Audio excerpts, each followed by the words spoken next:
La circulation sanguine. À quoi ça sert? Comment ça marche? Et comment rester en bonne santé? Voilà de quoi on va parler.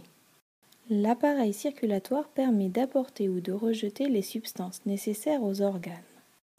En effet, pour que les organes fonctionnent, le sang doit leur apporter du dioxygène et des nutriments tels que le glucose.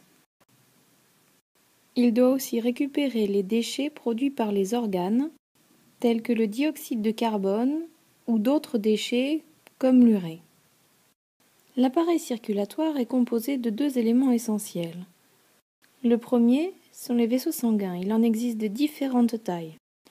On distingue des vaisseaux de gros diamètre, tels que les artères et les veines, et d'autres de très petits diamètres qui font la jonction entre les artères et les veines, qui sont les capillaires sanguins. L'autre élément essentiel, c'est la pompe, le cœur.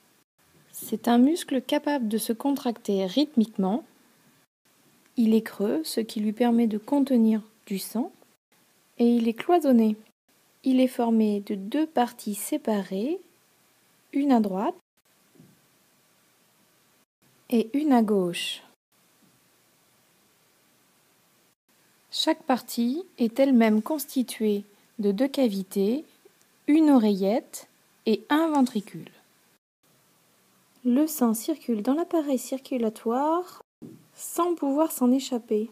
L'appareil est clos, c'est-à-dire qu'il est fermé. Le sang reste dans les vaisseaux sanguins.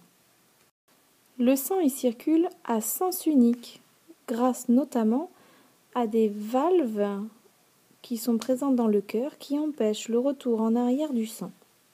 Le sang circule dans deux boucles de circulation. Chaque partie du cœur se trouve être la pompe d'une de ces deux boucles de circulation.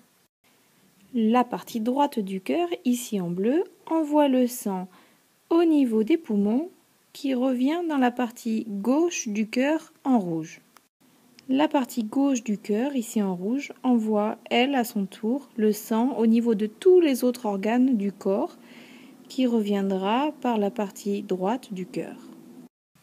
Le bon fonctionnement de l'appareil circulatoire est favorisé par une activité physique. Ce fonctionnement peut être perturbé, ce qui peut être à l'origine de maladies cardiovasculaires. En effet, les artères peuvent se boucher et provoquer un arrêt de la circulation sanguine. Cela est favorisé notamment par une alimentation trop riche, notamment en graisse, en cholestérol, la consommation de tabac et l'excès de stress.